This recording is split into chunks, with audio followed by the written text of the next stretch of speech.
In the month of August, our school had organized an MUN session. This was the closest I had ever come to the working and understanding of this greatest international organization, the United Nations Organization. It was enlightening to know that it is the world's only truly universal global organization, the foremost forum to address issues that transcend national boundaries, and it remains the only place on earth where all the world's nations can come together, discuss common problems, and find shared solutions that benefit all of humanity. So, on the occasion of International UN Day that is observed on 24th October every year, I'm elated to take you through the history and functions of the UN. The United Nations is an international organization founded after the Second World War. It officially came into existence on 24th October 1945. The name United Nations was coined by United States President Franklin D. Roosevelt, who first used it in the Declaration by United Nations of 1st January 1942. During the Second World War, when representatives of 26 nations pledged their governments to continue fighting together against the Axis powers. The United Nations membership has grown from the original 51 member states in 1945 to the current 193 member. The mission and work of the United Nations are guided by the purpose and principles contained in its founding charter. United Nations Day is an annual commemorative day reflecting the official creation of the United Nations on 24th October 1945. Pope John Paul II said, and I quote, "I hope the United Nations will ever remain the supreme forum of peace and justice, the authentic seat of freedom." Let's know about the 4 objectives of the United Nations.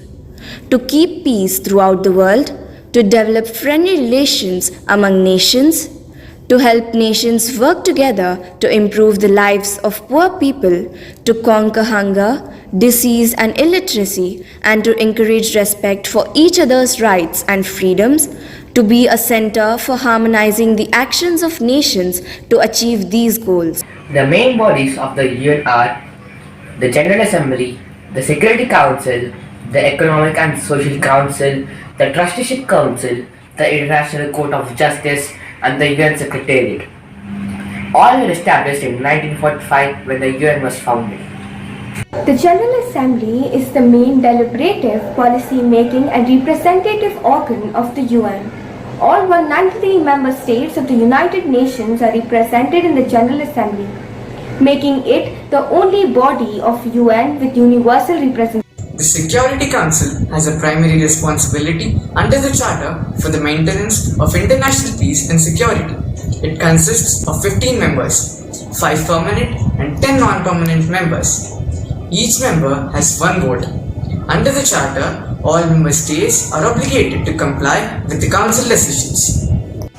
The Economic and Social Council is the principal body for coordination, policy review, policy dialogue, and recommendations on economic, social, and environmental issues, as well as implementation of internationally agreed development goals.